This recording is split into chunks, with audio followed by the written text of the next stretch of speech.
Baru-baru ini, dilaporkan di internet bahwa China telah mengumpulkan 18.000 pasukan sukarelawan dan bersiap untuk mengirim mereka ke Rusia untuk berpartisipasi dalam perang Rusia-Ukraina. Jadi, apakah Xi Jinping akan membantu Rusia melawan Ukraina? Sinyal politik apa yang dikirimkan oleh kunjungan-kunjungan pejabat tinggi China ke Rusia yang baru-baru ini sering terjadi? Apa hubungan antara China dan Rusia? Tidak peduli bagaimana situasinya berubah, apakah pemerintah Beijing akan mendukung Rusia? Dalam episode ini, kami menyajikan beberapa analisis dan diskusi mendalam. Pejabat tinggi Partai Komunis China sering mengunjungi Rusia belakangan ini. Pada tanggal 20 Agustus Perdana Menteri China Li Qiang tiba di bandara di Moskow dalam kunjungan resmi selama 2 hari ke Rusia. Wakil Menteri Luar Negeri Rusia, Rudenko, dan pejabat lainnya menyambut Li Qiang di tangga pesawat. Mereka mengatur upacara penyambutan dengan pengibaran bendera, lagu kebangsaan dimainkan, dan pasukan kehormatan. Pada tanggal 21 Agustus Presiden Rusia Vladimir Putin bertemu dengan Li Qiang di Kremlin, Moskow. Putin mengatakan bahwa Rusia dan China memiliki rencana kerjasama skala besar dalam beberapa tahun mendatang. Dia menyatakan bahwa dia menantikan kunjungan Xi Jinping ke Rusia pada bulan Oktober tahun ini untuk menghadiri KTT BRICS di Kazan. Negara kita memiliki rencana dan proyek bersama berskala besar di bidang ekonomi dan kemanusiaan. Kami berharap ini akan berlangsung selama bertahun-tahun. Bersama dengan sahabat kita, Presiden Xi Jinping, kami telah menetapkan titik acuan yang tepat selama pertemuan puncak kami, baik di Moskow maupun Beijing, kata Putin. Li Qiang menyatakan bahwa Beijing bersedia bekerja sama dengan Rusia untuk memperkuat kerjasama pragmatis secara menyeluruh. Li Qiang adalah pemimpin China pertama yang mengunjungi Moskow sejak pasukan Ukraina menyeberang ke wilayah perbatasan Rusia pada tanggal 6 Agustus. Baik pernyataan China maupun Rusia tidak menyebutkan apakah Putin membahas perang Rusia-Ukraina dan perkembangannya selama pertemuannya dengan Li Qiang. Kami siap, bersama dengan Anda, untuk sepenuhnya melaksanakan kesepakatan yang dicapai di tingkat tertinggi dan terus memperluas kerjasama multifaset dan saling menguntungkan. Saya siap untuk bertukar gagasan yang memiliki kepentingan bersama, kata Li Qiang. Sebelum bertemu dengan Putin, Li Qiang juga mengadakan pembicaraan dengan Perdana Menteri Rusia Mikhail Mishustin dan menandatangani komunike bersama, termasuk versi baru dari rencana kerjasama investasi China-Rusia.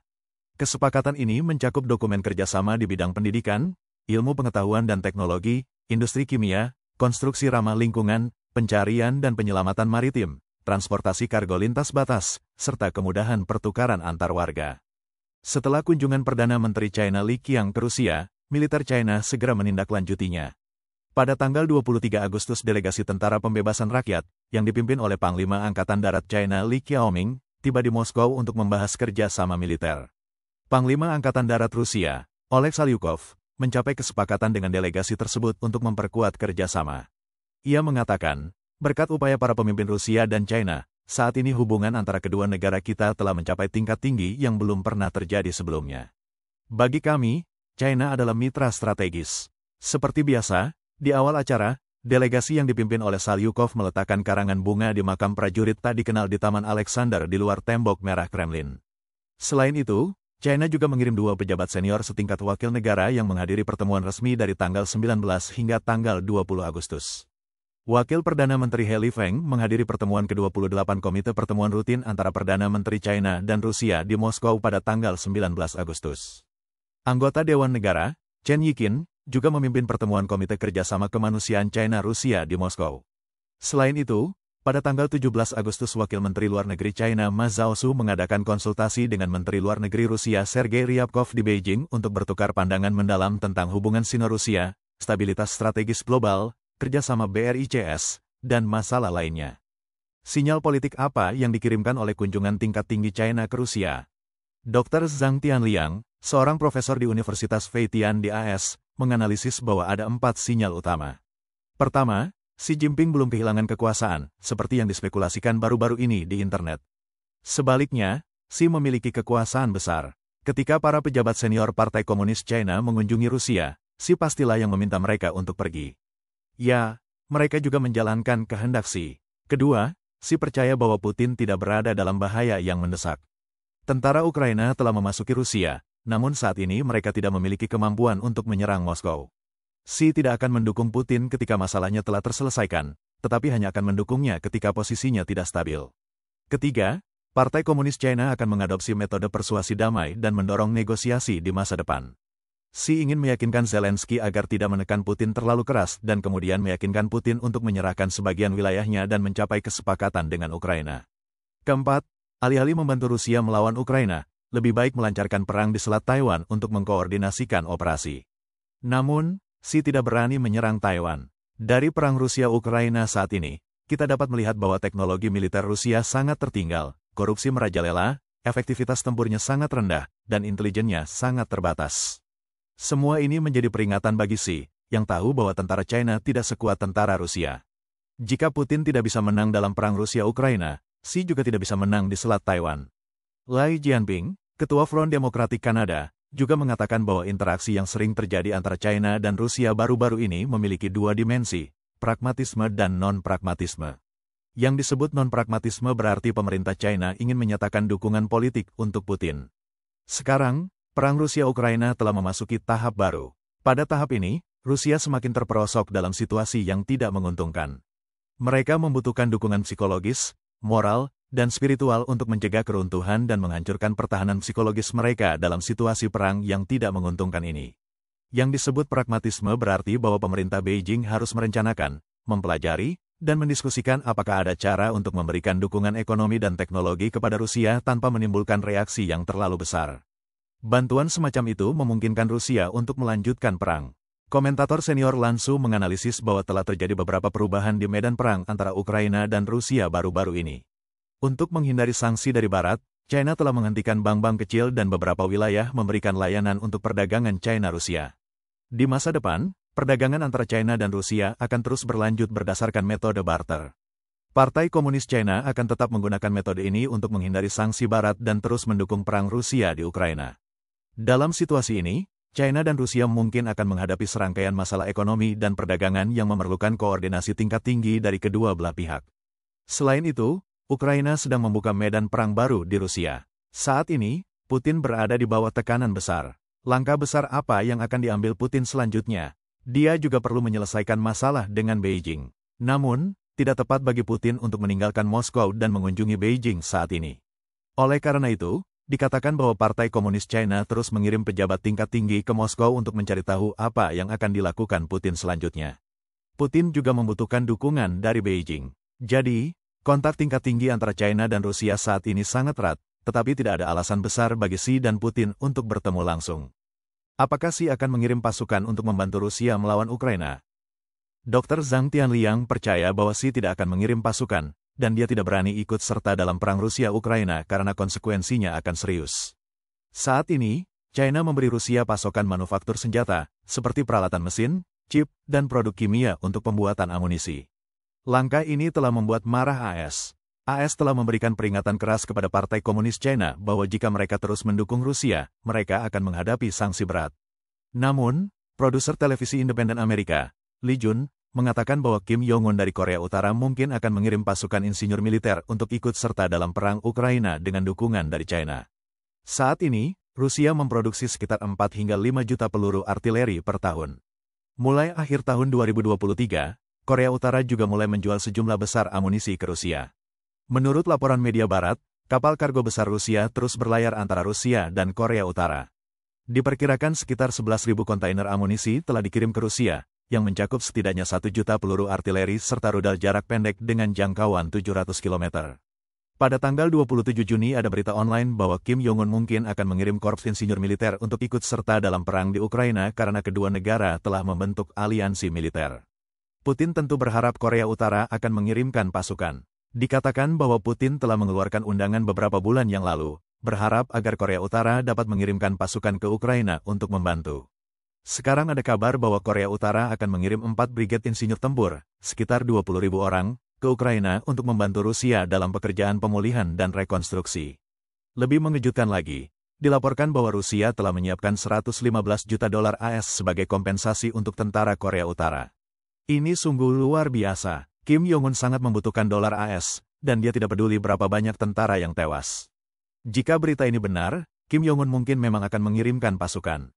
Korea Utara baru saja menandatangani perjanjian kemitraan strategis komprehensif dengan Rusia. Menurut perjanjian ini, jika salah satu pihak diserang, negara lain harus memberikan bantuan militer. Setelah perang Rusia-Ukraina pecah, beberapa warga negara China juga bergabung dengan tentara Rusia untuk membantu dalam perang tersebut.